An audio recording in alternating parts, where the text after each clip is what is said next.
Yo lur, balik lagi di BTS Gadget dengan saya Tori Bijaksana. Seperti yang ada di judul dan diketahui oleh teman-teman bersama, hari ini kita akan main game khususnya di HP Mi 10T Pro dan satu lagi adalah Mi 11T Pro. Nah, kedua HP ini bakalan kita mainin dua hal saja, yakni Genshin Impact dan PUBG Mobile. Kayak gimana kira-kira grafiknya dan maksimalnya? Apakah si Genshin Impact-nya di kedua HP ini bisa kita overclock sampai yang level tertinggi? Ya maklum, prosesor yang digunakan kan Snapdragon 888. Jadi kira-kira Snapdragon 888 yang dipakai di Mi 10T Pro sama Mi 11T Pro bakalan lebih baik yang mana? Apakah akan memberikan performa yang sama? So, let's do it! Tes gaming di Mi 10T Pro dan Xiaomi 11T Pro.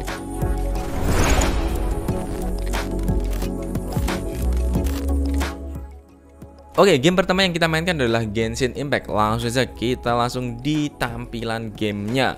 Kita akan main di Mi 10T Pro ya teman-teman. Baik, di Genshin Impact kita mulai pada baterai kondisi 85% ya. Kita mainkan kurang lebih selama 20 menit. Kira-kira dapat grafik yang seperti apa dan yang pasti device-nya bakal panas atau tidak. Oke, sesuai prediksi kita, si Genshin Impact di Mi 10T Pro ini tentu bisa di overclock sampai level yang paling tinggi.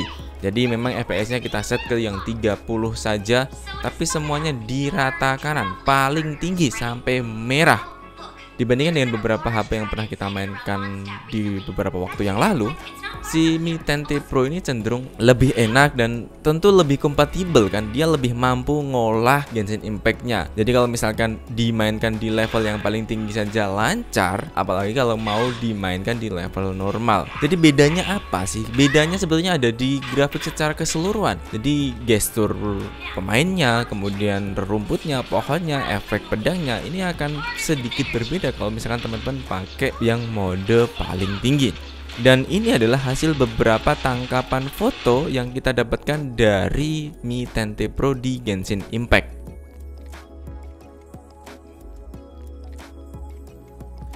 Nah, tapi resikonya teman-teman, yang namanya handphone dengan kualitas grafik paling tinggi pasti akan membutuhkan performa yang tinggi juga. Makanya jadi hal yang wajar ketika Mi 10T Pro ini terasa panas di seluruh bingkainya. Bahkan yang paling terasa itu sebenarnya di area kamera. Tapi karena kita nggak pakai casing ya, jadi rasanya di area frame-nya itu juga terasa sangat panas.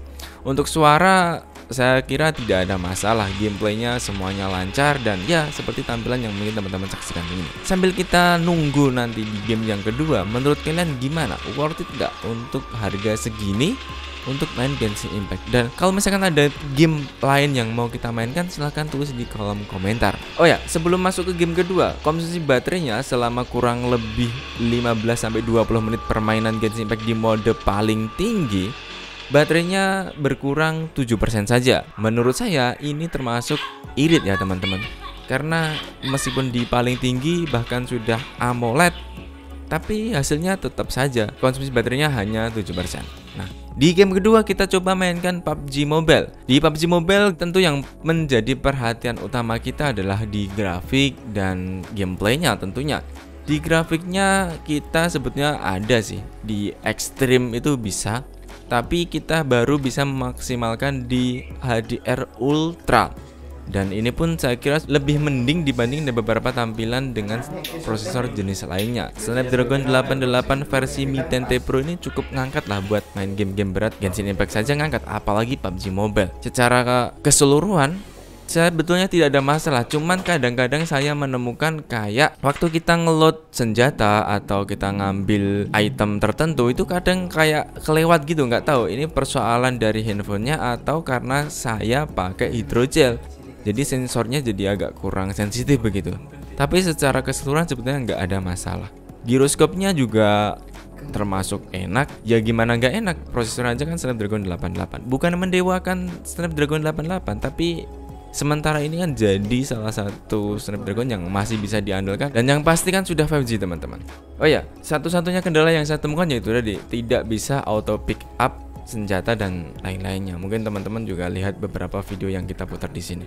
Nah, untuk hasil konsumsi baterainya selama permainan kurang lebih 16 menit, konsumsi baterainya berkurang 5%. Itu di grafik HDR Ultra. Salah satu kelemahan dari Mi 10T Pro ini sayangnya nggak ada game boosternya ya. Jadi kita nggak bisa mantau FPS-nya secara spesifik dan kita nggak bisa menyampaikannya juga tentunya Kak. Meskipun kita sempat pakai FPS meter, tapi kadang kayak nggak relevan saja, jadi ya sudah kita tinggalkan saja dan kita lanjut di HP yang kedua, yakni Mi 11T Pro alias Xiaomi 11T Pro. Oke, di Xiaomi 11T Pro game pertama yang kita mainkan adalah Genshin Impact ya teman-teman, seperti yang di Mi 10T Pro.